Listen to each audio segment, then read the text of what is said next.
Good afternoon and namaskar. Let me welcome each one of you on behalf of the Bombay Management Association for the second day of our Digital Leadership Summit. We had some wonderful discussions yesterday, starting with the blessings of Sri Swami Gyanvatsalji from BAPS Foundation. Subsequently, very interesting sessions on GovTech and retail and how the future looks as far as digital applications go. Today, we have yet another power-packed day with a lot of discussions and deliberations in time to come. I'm particularly delighted and honored to welcome in our midst Sri Amay Mashelkar, who is the head of Jio Gen Next. And most of us know this is one of the most prestigious projects in the domain of Jio, where we are looking at applications of digital, startups, technology, and how this entire interface can help our nation at large. Thank you very much, Amay, for being part of this session and agreeing to deliver an interactive session for the next 1 hour on all the good experiences and learnings from Jio Gen Next. Thank you very much. I'd also like to particularly mention the presence of Sri Balasubramaniam Iyer, Vice President with Reliance Jio. He's been a great support to us in organizing various parts of this conference and particularly connecting us to Amay and making this entire learning session happen for the next 1 hour. Thank you so much, Bala, for being here with us and supporting us in our venture. On behalf of several of our past presidents, like Mr. M.D. Agarwal, Sri Indrapal Singh Ji, and many more who will join us, a special mention of these gentlemen who always support us in the background and ensure that such activities are continued by BME, notwithstanding the period between lockdown and unlock that we are going to. Perhaps for the first time since the Digital Leadership Summit started 4 years ago, under the guidance of Sri M.D. Agarwal, this is the first time that the digital conference is being done digitally. Otherwise, the digital summit was always done in a physical manner. So maybe what was a choice is now become a compulsion. I'd also like to mention that as the day progresses, we're expecting the Chairman and Managing Director of Wockhardt, Sri Murtaza Khorakiwala, who will be chairing the second session of today's Digital Leadership Summit. On that note, I want to introduce all of you to Amay Mashelkar, a specialist in economics to begin with, who went on to do his management from the Asian School of Management at Manila, has had the unique opportunity to work in global corporations such as Microsoft and several other startup organizations before perhaps dropping anchor in whom we regard the largest technology company in India, and that is Jio. Yes, all of us know Reliance in a different avatar over the last 30 years, but I think the avatar that Reliance today is most famous for and is contributing to the nation significantly is Reliance Jio. And I'm sure all of us agree, working from home would have the network that was created by this amazing organization and its visionary. As part of their role as head of Jio Gen Next, Amay leads a lot of initiatives to do with startups, technology-related startups in particular, a lot of interface with universities on how to brainstorm new solutions in technology to help the nation as it goes ahead. A very, very approachable person and a man full of ideas and wisdom. It's indeed our honor to have you with us this afternoon. Amay, may I hand over to you to begin the proceedings of the second day of the Digital Leadership Summit with your address. Thank you. Thank you so much, sir. I think that was a very gracious and a very warm introduction. I'm really, truly humbled. And thank you for inviting me to this fantastic forum today. Also, big thanks to Bala sir for making this happen, for me to come here and present to you all. So what I'm going to do is to just share my screen and maybe take you through a few slides as I take you through the journey of Jio Gen Next, the organization that you very graciously introduced a while back. So just to, kickstart the conversation, just wanted to introduce what Jio Gen Next is. So what is Jio Gen Next, right? So this is a very new type of organization, and I think we will see more and more of such organizations around the world in different corporations, large corporations around the world. It's a startup innovation program which is backed by Jio, and it essentially offers three things. One is strategic investments in startups of interest to Reliance and to Jio. Second is when we look at startups, we just don't look at them from the point of view of doing a transaction with, but also in terms of mentoring them so that we can help them in their growth journey. And that is a very important aspect because both speed as well as direction matter. If you're going with full speed in the wrong direction, it's no good. If you're going at low speed, in the right direction, also it is no good. So we make sure that we not only look at it more from a transactional point of view, but also from a mentoring point of view, and make sure that you are set in the right direction at the right speed. And the third very important aspect is access to distribution, because in a country as large as India, distribution, whether digital or otherwise, is a very hard problem to solve. And for startups that have extremely innovative products, distribution matters a lot. And therefore, we bring that also as a very important offering to the table for startups. So these are broadly three things that we offer as a part of Jio GenNext. We have a format of having a cohort. A cohort is essentially a gathering of startups. We bring in about 10 to 11 startups every 4 months for a period of 12 weeks, in which they go through deep mentoring, they go through exploration of opportunities within the ecosystem. They get extremely hands-on advice, hands-on support from both internal mentors, internal to Reliance, as well as from the industry. And we also offer them advice in their fundraising, from external investors as well. So all that happens, within 12 weeks. And after that, we have something called a demo day, which is essentially a showcase of all the progress that they've made while they were with us for 12 weeks. So this is a cycle that we have every 16 weeks. We do 3 cohorts a year. And since the beginning, we've worked with 148 startups. And we started in 2000. The first batch graduated in 2015, and since then there have been 148 startups, and they've collectively raised, around about $240 million in capital, right from seed stage to Series B stage. When they come in, typically they are at a pre-seed level or a seed stage, and then we see their journey as they grow and go on to raise capital, and using that capital grow phenomenally well. So that's a privilege that we've had as a Jio GenNext team to see that happening. Out of these 148 startups, about 40 of them have entered into deep partnerships with us at Reliance. These partnerships are essentially commercial in nature, where one gets to do a proof of concept, where we give a problem for you to solve, and if you're able to solve that problem at a certain scale, then we enter into a commercial engagement with you.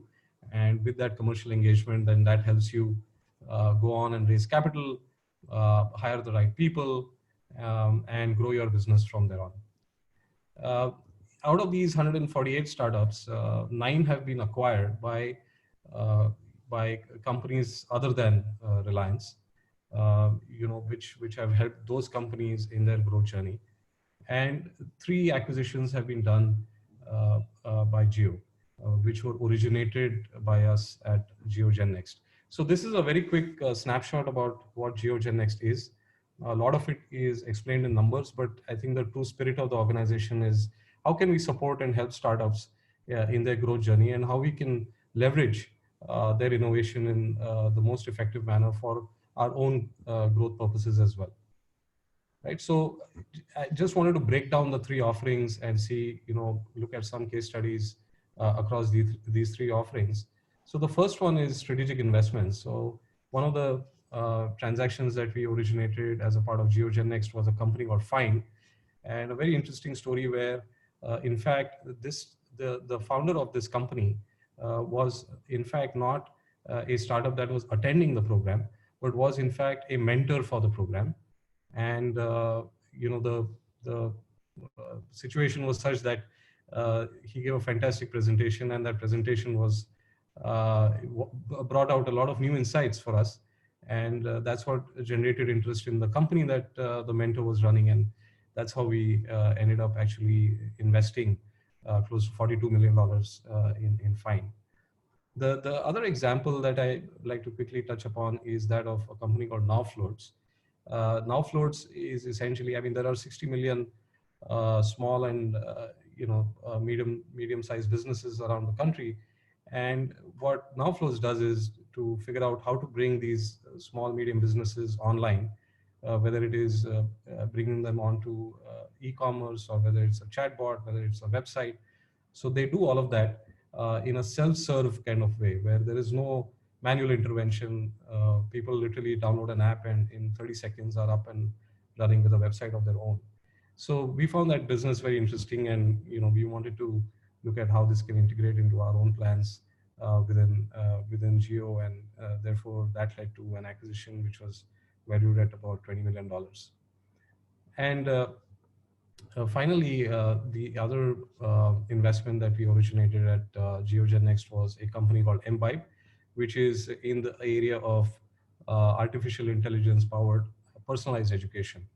And they're bringing a very truly revolutionary concept soon, and this is something that is very, very innovative. And this is basically looking at how we can connect millions of schools and thousands of universities around the country onto a single platform, and how we can extend highly personalized education to all.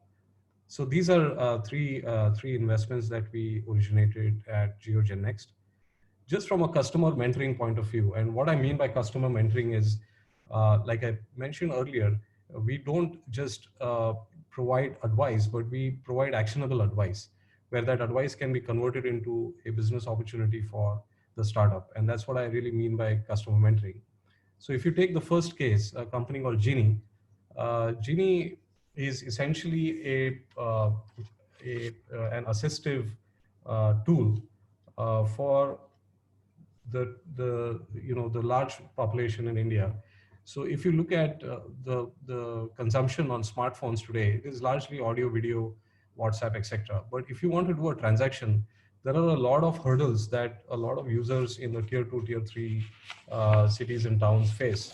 So what Genie did was to actually build a very, very intuitive platform that can, through a voice enabled assistant, can walk you through a transaction very seamlessly.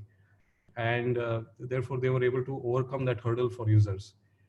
Whether it is booking a train ticket or a bus ticket, Genie can be used very effectively for that purpose. And so in Jio, we became their first customer, and we integrated that product into MyJio, which is the gateway to millions of customers of Jio. And with that kind of scale, as from a first customer point of view, that put them on a very different path with investors, with other customers as well. And today they're growing quite well. They've raised a little bit of capital, but they're largely sort of seeing highly profitable growth on their own. So the break that we gave them, the initial break that they got was very, very important. And that break was given not in a way where we just took the product and implemented it, but that whole integration took about 6 to 12 months to do. And there was a lot of hands-on advice and guidance that was given by different product teams. And our CIO, Mr. Anisha, played a huge role in sort of guiding the startup along the journey. The other example is that of a company called Intello Labs, which does quality assessment of fruits and vegetables. And this company, literally, I mean, when they came into JioGenNext, this was in 2017, they had a faint idea of how to use computer vision for quality assessment of, grains, essentially. And what our Reliance Retail CFO, Mr. Ashwin Khasgewala, did was to sit with them and understand the technology and say that this can be in fact applied to fruits and vegetables and high margin produce, where the return from using computer vision would be much faster. And that was fundamentally a new idea for them. And we decided to do a pilot with them. And the first pilot was done in Reliance Fresh's central procurement center, where we tried out the product, where the quality supervisor was literally just using the smartphone, taking pictures of crates of fruits and vegetables, and doing on-the-spot quality assessment of the produce, and then giving that feedback to the procurement team. And that was extremely valuable, where they were able to conduct that quality assessment, bring it down from 20 minutes that it would normally take to about 2 minutes, using technology that this startup had created. And then from there, it went from the procurement center to the retail stores as well. And from there, now they're across all the locations. So it is really that small break and that direction that really mattered for Intello Labs. And from there, all the major retailers now are working with them around the world. They've raised their Series A in the midst of even COVID, and they're on a phenomenal scale-up journey now. So these are quick two examples that I can talk about. And then finally it comes to when I start in terms of B2C apps and content. I think distribution is really critical, and that's where I'd like to quickly talk about a company called Utter, and we will have their CEO talk to us in a couple of minutes. But what they do fundamentally is how a user around the country can use English effectively to fulfill his or her own personal and professional aspirations. I think that's the mission that Utter is focused on. Very recently, we integrated the product into JioPhone and also Jio set-top box, thanks to Bala sir and from Jio, and Jatin from the Jio developers team. Now they are available on the JioPhone as well, which is across 150 million plus users around the country, and they have some phenomenal content, and they use a very simple technique of chatbot to train the users, and now they're going to see some phenomenal scale going forward. So with this, I'd like to quickly introduce the CEO and co-founder of Utter, who's with us here today. He was part of the cohort in 2018, and from there on we went on a journey together, and we now we are seeing the fruits of our collaboration 2 years later. And it takes time.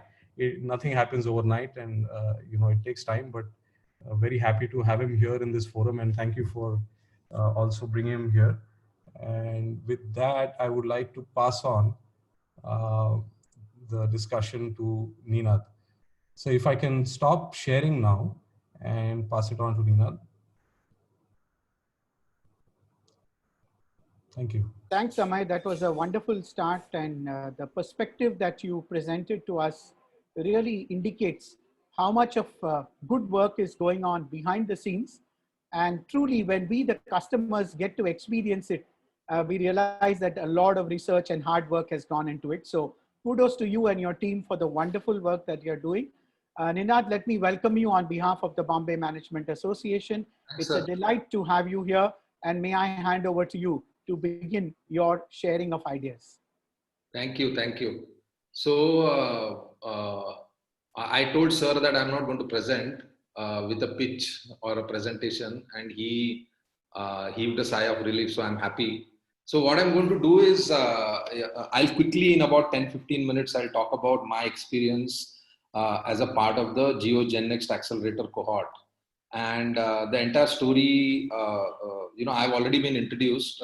So the only one or two things that I want to talk about Utter app is Utter is a functional fluency app which clearly focuses on material outcomes for the learners.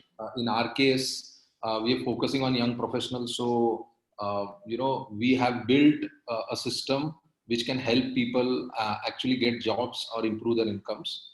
We currently are about 5 million registered users in the last 3 years. And now that we've gone on Jio, the sky is the limit. And what I'll do now is, when I was a part of the Jio Gen Next cohort, we were interacting with the Geo team for close to, the cohort was for a period of 15 days. But post that, I have been constantly in touch with the Geo team. I met a lot of, senior people within the Geo system. And, I want to share some of my experiences of, what are the things that I have taken back as a founder, from the Geo ecosystem. So, I would like to, as a startup, I would like to divide my learnings in three parts, and I want to just share those three learnings from what I learned on while interacting with Geo. So these three parts are, one is the technology, the other is business model, and the third is vision and scale. So if I start with technology, one of my biggest learnings while interacting with the Geo seniors and the Geo tech teams and the Geo business heads was Reliance and Geo. They, they basically believe in simple technology that delivers outcomes, then complex technology that is difficult to manage. So this was one of the for a technology startup like me, it was really a completely different perspective to think about. And wherever I saw, wherever I went, whoever I met, everyone focused on, when they looked at the technology, their first reaction was that, will the common man understand this? So have you built something which is can be easily understood by somebody who's going to use it, because this is going to be used at scale. So the focus was on delivering simple tech, rather than making everything complex, whether it is in terms of the platform or whether it is in terms of uh, uh, uh, design. Now, here I would like to give an example. There was a lot of criticism when GeoMeet was launched, and a lot of people said that, this looks exactly like Zoom. In fact, I remember I made a call to Amey, and I told him, like, why would, Geo do this? Why would they design a GeoMeet exactly to look like Zoom? And he told me the reason that, this is something which is embedded in the minds of people in the last 2-3 months, and people are getting used to this kind of a design. And then I actually realized that whether it is Uber, whether it is Ola, whether it is Big Basket or Amazon, almost everyone looks the same. Okay, so you don't have to like fiddle around when you go from one platform to another platform. They typically try to get things to look similar so that customers are not confused. So the first thing, like in technology, that I learned was, the tech has to be simple and it should be easy, very easy to deliver. One of the other things which I also realized when I had gone for a site visit at the Geo Technology Center, and one of the things that I saw was the Geo phone, which was positioned as a bandwidth provider, and that was like, for me, this was personally extremely innovative. They actually had a cable connected to the Geo phone, which could be connected to your TV, and you could watch online movies and Netflix and everything. And it was like really innovative. It was like a dongle in the hands of a poor person who can connect it to his TV and just access high bandwidth internet on his TV. So these are the kind of simple things, which really impressed me in the Geo ecosystem. So after tech, the second part that I want to talk about is the business model. One of the key to a startup business model, and I think Geo is a large startup. One of the key things to a business model in a startup is there should be the right product market fit. And so we all, like, for example, people like me with 5 million learners, we are constantly trying to gauge whether we've got the right product market fit. At Geo, what I realized is that they think of a product market fit at scale, which means if I have 5 million learners, Geo is thinking of a product market fit for 500 million learners. So users, which is like 100x of the size of, what we've been able to achieve. And the entire metrics of a product, the way it is designed, the way it is created, everything changes. And it goes more and more simple, as you start scaling things up. That was one of the big insights that I got from, the Jio ecosystem. So, one of the examples that I would like to share here in terms of, a simple product market fit was the launch of the Jio service in 2016. I remember, there was a lot of talk in the market that, the Jio speeds are very good, and, people were like really going gaga over it. So, my co-founder said that, let's buy a Jio dongle and check it out. And then he went online, and I'm telling you, literally within 10 minutes, he had booked the dongle. We sent our caretaker in a car, with our Aadhaar ID, and he got the dongle within the next 1.5 hours.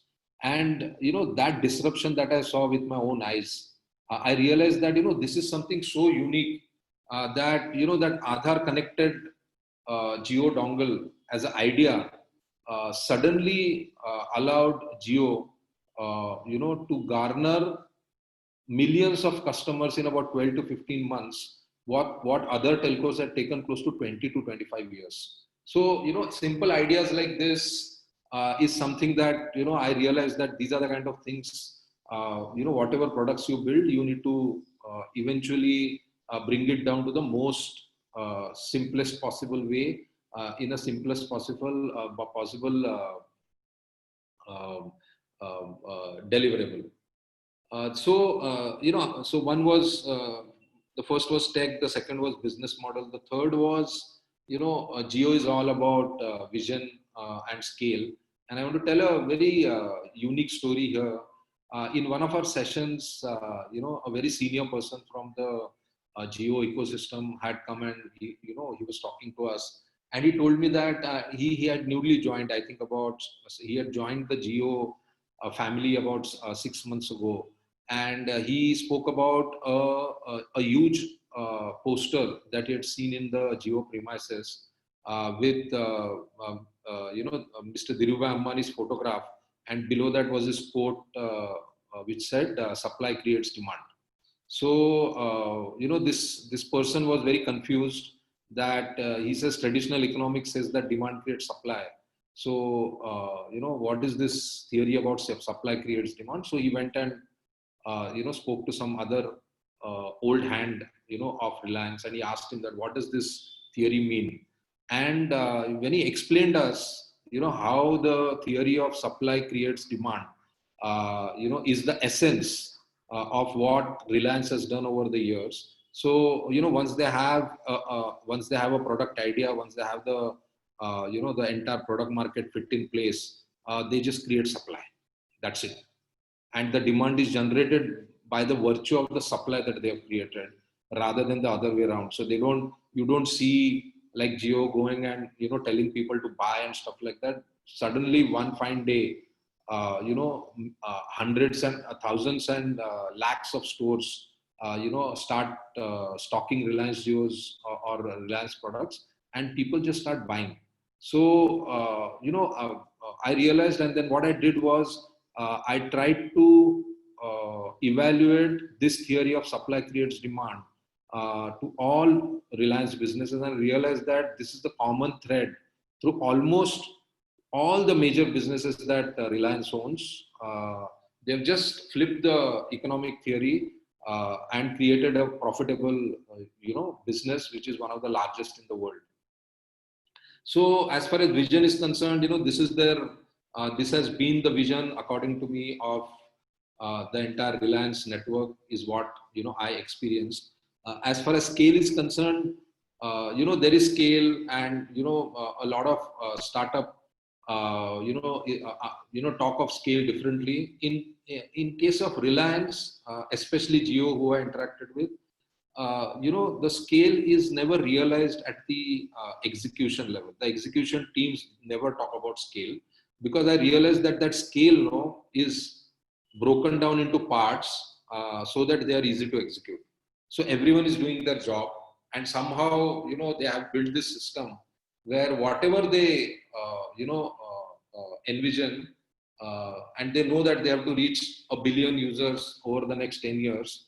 But the guy who's delivering at the, at the bottom of the execution funnel, he says, I know that scale and all that, but this is my job every day. He knows that clearly. And that, I think, is, I felt it was like really amazing that, breaking down that scale into parts so that it's easy to execute. So that was the first thing. The second was, scale was not just broken down in parts, it was programmed into goals, tasks, and subtasks.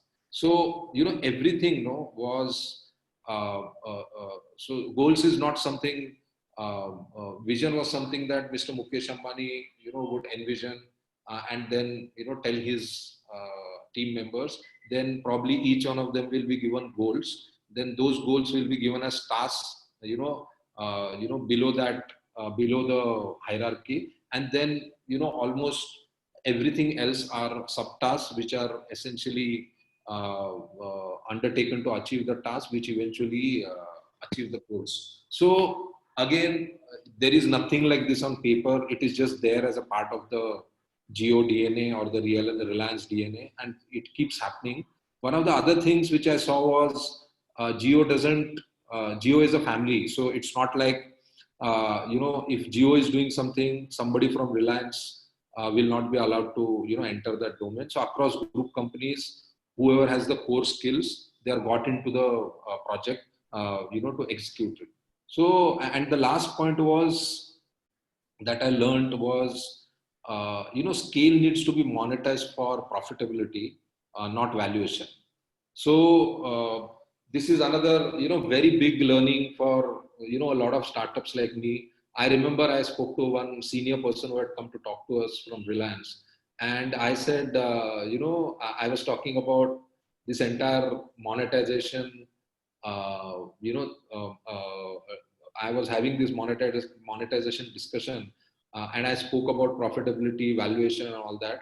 And he said, what, we don't believe in the idea of valuations because we don't set up businesses to sell. So, valuations are only for people who eventually want to exit the business. So we are just married with this business for the next 25 years. So, we don't have this ideas about, how do you build businesses which are, which have used valuations and all that. And, somewhere those kind of thoughts that they have about businesses helps them build enduring brands and extremely profitable businesses. Like, I think Jio must be the only telco in the world in the history of telecom operations, which has become profitable in 4 years of operations, or maybe 3.5 years of operation. So all this is because it's tightly knit towards a specific goal of monetization leading to profitability. So, these were some of my learnings. I thought I should, I wanted to cover this. I had written a long post on LinkedIn about this, and that post had completely gone viral.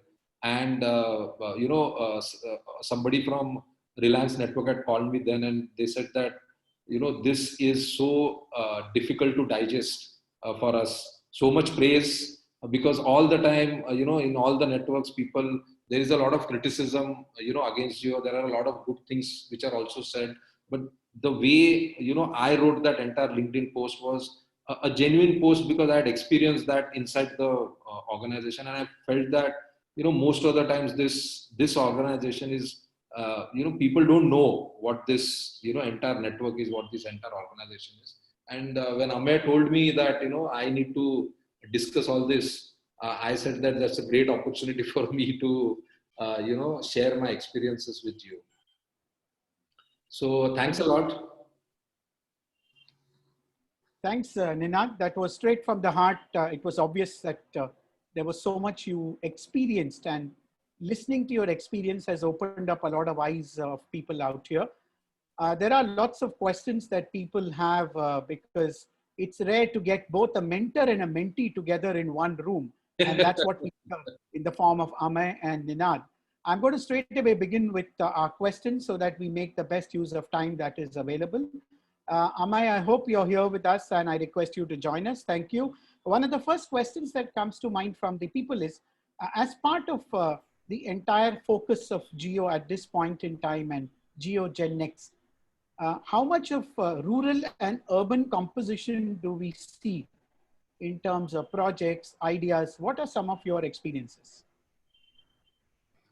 Yeah, I think I can speak from the perspective of a startup accelerator program and somebody who works with startups. I think there is a lot of interest in working with entrepreneurs who are solving problems in the rural areas. So, for example, if you look at the whole area of agri-tech, I think that's very interesting, where you have so many startups now that are right from input supply chain to sort of end of the value chain related to procurement. I mean, they're working across the entire value chain in agri-tech, and it's very, very interesting for us to see how they're using data, how they're using geo phones, how they're using geo smartphones, and how farmers are benefiting, from the use of technology. So I think, and this is just one example. I think there are several other examples, including in content, in media. There are a lot of startups that are producing very, very differentiated content and apps, for a different segment of the market than what people like to call India and Bharat, right? So most of the first 5 years went in building for India. Now people are building for Bharat. And I think that's a very interesting trend. And we certainly would like to partner and work with such startups. All right. There was this obvious mention about having apps which were developed to have conversational English, because even today, notwithstanding the diverse culture in the country and what India can boast about the phenomenal number of languages that we speak and dialects, English was still chosen as the language of business. Now, do we still encounter situations where language becomes an impediment in doing business? And if so, have you any such ideas to overcome this problem? I think both Ninad and I should take this question. Please. More Ninad than me. No, I'll take that question. Yeah. We just won some award, and we were standing on stage, and when we received the award, so it was given to Marathi entrepreneurs. Okay, so there was all this Marathi Asmita inside the hall. People were talking about how Marathi startup entrepreneurs are doing well and stuff like that. And they asked me this question, about how I feel as a Maharashtrian entrepreneur to win this award and all. And I said, look, I am into language learning, and there are two kinds of languages, or as you call as bhasha. So there is one which is Matrubhasha, which is your mother tongue, and then there is Vyavaharik Bhasha, which is the language of transaction. So I personally believe that English is a language of transaction. It need not be mixed up with the fact that languages are dying and all that. I think languages are dying because of many other reasons, rather than just English taking over these languages. So I personally feel that today the economy is an internet economy. Today you can make a Zoom call sitting in Pune, to a guy in California, and you can do a business deal. And to do that, the common language of conversation or communication is English. So that was, that is one perspective that we have about language, so that we are not apologetic in terms of, teaching functional fluency, or what I call as the Vyavaharik Bhasha to our learners, because there is a NCAER survey which was done on over 2 lakh graduates, and it clearly stated that after you do everything, okay, and you come to a salary, your English fluency improves your income by 34% over and above that. Now that is an aspect which most of the students don't understand. That English has a material outcome in your life, and if you can achieve that outcome, it is going to improve your income. It has nothing to do with language. It is more to do with expression of what you're doing. So our entire attitude towards language is like that. So that was one. Second, this is not a question which was asked, but I would like to share, one more insight from the market. Like when a lot of venture capitalists come to us for investment discussions, they say that why are you not targeting the blue collar users? So we are a business, and we actually are targeted the blue collar workers and the vernacular users, and we actually did a survey over 700,000 downloads, which is close to more than 500,000 downloads. We had with a vernacular catalog in 10 languages, and what we saw was while the 50% of our learners actually signed up in the English catalog, and rest of the 50% signed in the rest of the 9 languages together. Okay, so for us, we don't understand why this happened, but when we spoke to these learners, they said, no, we want to learn English from English only. We don't want to learn English from our language. So that was the first insight. The second thing is, while the distribution between English versus vernacular languages was 50-50, we realized that almost 76% of our paid users came from the English catalog, and only 24% came from the vernacular catalog.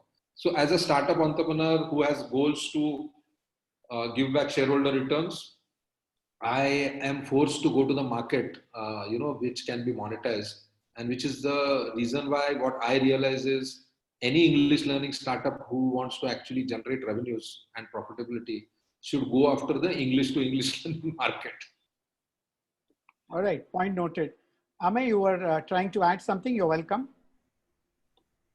No, I think, my point is very simple, that for us as a startup innovation program, it doesn't matter what language you speak to us in what language you present to us in. I think there is a universal language of business that everybody understands end of the day.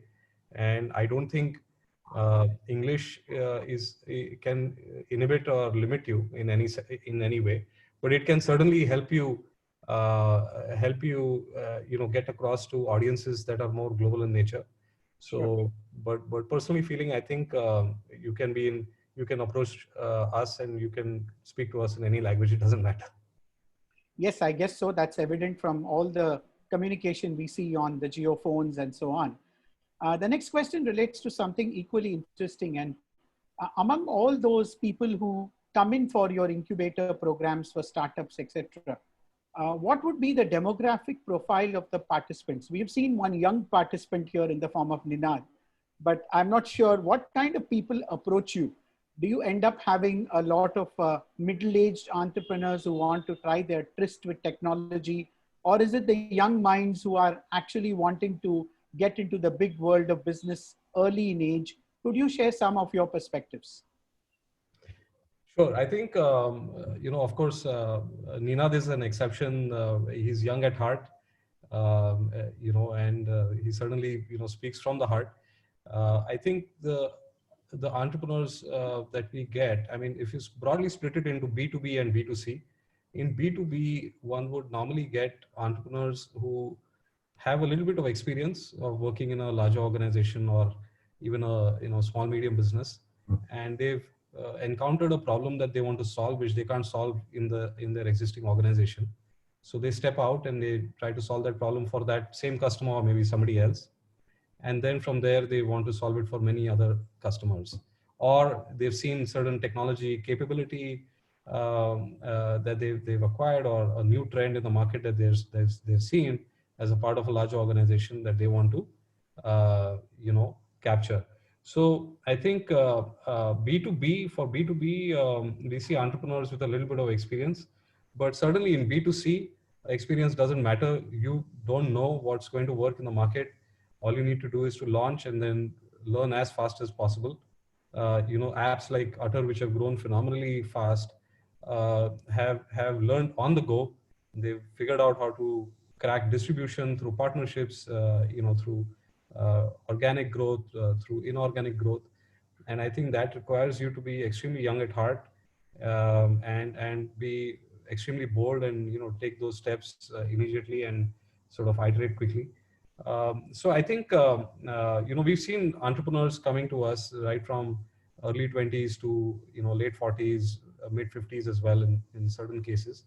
And one interesting thing is that during these cohorts, and especially Ninath would have seen this, when they're all in a classroom and there is mentoring or workshop going on, some of the more experienced entrepreneurs also, have childlike questions and are so open and willing to learn. It's really amazing. And, I think that's the beauty of doing a startup, that you have to relearn everything that you learned in your previous life. All right. I'd like to also welcome Mr. Ramakrishnan Ramamurthy. Sir has been a past president of the Bombay Management Association and is the CEO and on the board of Polycab. Mr. Ramakrishnan, over to you to make your question and make an observation.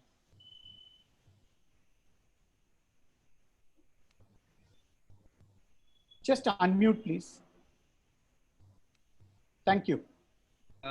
Thanks so much for an extremely interesting conversation. Amey, my question to you is, do you really believe that the entrepreneurial ecosystem of startups in India are where they ought to be? And if 2 or 3 things that need to be done to empower it more, what are those things? I think certainly we are not where we should be. We are very early in the journey. Actually, when we started the accelerator in 2014, there were not many startups to speak of. And today you have 50, 60,000 or more startups in the country. When we started, there were less than 5,000 startups overall in the technology space. So, certainly I think we are a very young ecosystem. But I think from the perspective of improving 2 things, one is, I think the risk-taking on truly innovative and disruptive technologies and innovations, I think that is largely missing. I don't see that in the investor ecosystem, frankly speaking, where at a very early stage, one is able to bet, a larger capital pool on truly disruptive rocket science type technologies. I think that's still not happening in India. We are still following a copycat model. We are still trying to ape the West in everything that we do. And we are still trying to automate things where we should be looking at the next generation of tech and where that should go for us. The second thing I feel is the whole liquidity situation with respect to building a startup, right? And I think this is something that in the West one has seen happening successfully, where larger funds or even M&A is mainstream, and that is just how things happen. Whereas M&A in India is very, very rare, and we see that because a lot of startups come to us saying that why not exit to Reliance? But Reliance can't end up buying all the companies in the country. I mean, we will have to be selective in making our choices where it serves the interest of both sides. But I think a vibrant M&A ecosystem is much required in India. Corporates and larger companies need to start accepting that startups can bring innovation indeed, and internal innovation and external innovation can both coexist, and you don't need to have a zero-sum game out there. So I think these 2 things are certainly required in India. Just a quick follow-up question, Amey. In terms of more unicorns from India, why is it that we're not able to make that significant a leap? What's coming in the way in terms of our really being a little disruptive? I think, if you look at truly differentiated, innovative technologies that are coming out of experiences of founders, definitely. But in the, if you look at around the world, there are a lot of examples of new technology coming from universities and the academic sort of setting, and I think that ecosystem has not yet taken off in India. And a lot of the unicorns in the West, for example, have come out of original thinking, creative ideas, patenting, and those are the kind of things that one doesn't get to see in startups in India. So in India, I think we are way behind as far as that is concerned. I think in terms of true innovation and sort of patentable innovation, etc. I think once we start focusing on that, we will see a lot more unicorns coming out of India. As long as we keep sort of just doing the same thing, I think it's going to be an uphill task for us. But with all due respect, I think even in the venture ecosystem, one does see some early examples of VCs backing like truly innovative ideas. We've had a few of them actually go through our cohorts recently, where they're building something that is first to the world, and I think that's something that should be encouraged more and more. Thank you Right. so much. Appreciate it. Thank you very much. Thank you. Amey, there are lots of questions on how can one actually enroll into the GeoGenNext program, because I think you have inspired so many people in the audience. What I've done on your behalf is told everybody to go to the website and reach across to you. And I'm sure you'll give them a special deco if they say that they attended your session at BMA. So that's Absolutely. in lighter vein, of course. But the link is already there in the chat box. You can pick it up there. I'm moving on to the concluding question of this session, and that is, it's normally felt and perceived that people from backgrounds in engineering and technology are those who will actually get into a startup and get into this ecosystem. How true or untrue is it, since you have so much experience with these startup applicants and next-gen entrepreneurs? I think, and maybe Nina, you can also chip in out here because you're an entrepreneur and you will know the sentiment behind this. But I think there are a lot of professionals today and even fresh graduates who are thinking about starting up as their first choice, in their career growth. And I think that should be encouraged, and we are building a vibrant ecosystem to support that. And I think it is becoming true. It is not entirely true yet. That's my personal view. Maybe Nina, you can add to this. No, I completely I completely buy what you're saying. What I feel is and which is what I've seen. I've grown up through that ecosystem, and many of us are. I've grown up in an ecosystem where a job was the ultimate status symbol, and after that, a house was the next status symbol. So I was stuck in a this loan repayment viral loop for about 20 years, and one of the biggest investors in the world had met me, who's the individual investor in Facebook and Netflix and Twitter, and he's an Indian, and he had met me. Amey also knows it. He had told me in 2008 to quit my job and get into a startup, and I said yes. And in my mind, I was asking him, "Ki boss, मेरा HDFC का EMI कौन भरेगा?" Okay, so to me, that that was the kind of ecosystem I grew up with. I was delayed at least by a decade in starting up. But I feel that, as far as my daughter is concerned or somebody's son is concerned, I think they already, they have no such encumbrances.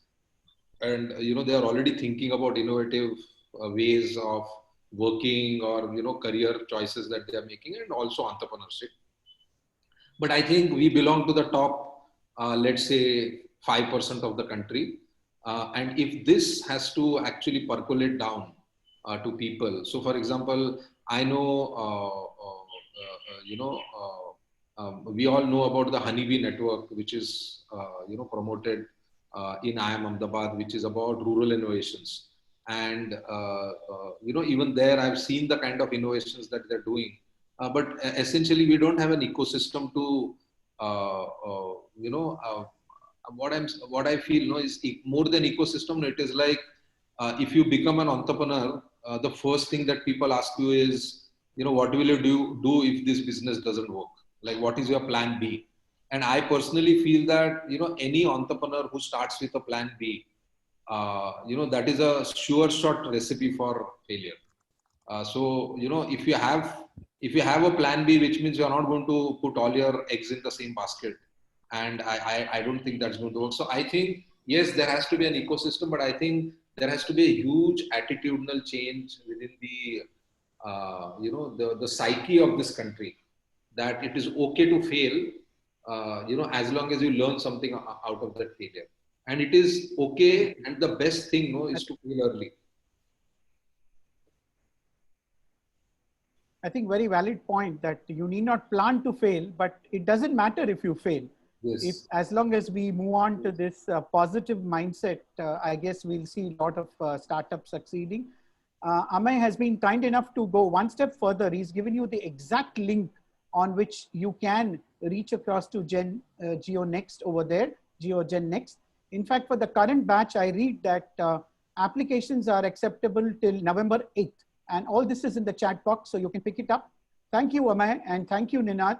I wish we could continue to chat with you for some more time, but in the respect of time and the fact that our panelists for the next session are already here with us, also getting inspired by you over the last half an hour, I want to welcome Shri Harsh Gune from Vidarbha Defense Cluster.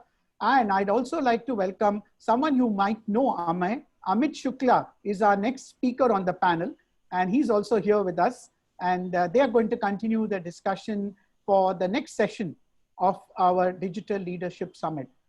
Thank you, Amay. Thank you, Ninad. And I'm going to request everybody who was here in the first session to put on your cameras so that we can take a group photograph. Though we do it digitally, it'll serve as a good memory of the times we spent together here. So a quick minute to have a digital photograph. Everyone put on your screens, videos. If you want to get ready, take half a minute for that. And then we will do this ritual of taking a nice photograph to serve as a memory. May I request Lakshmi, Supriya to do the needful and give us a heads up once you are done.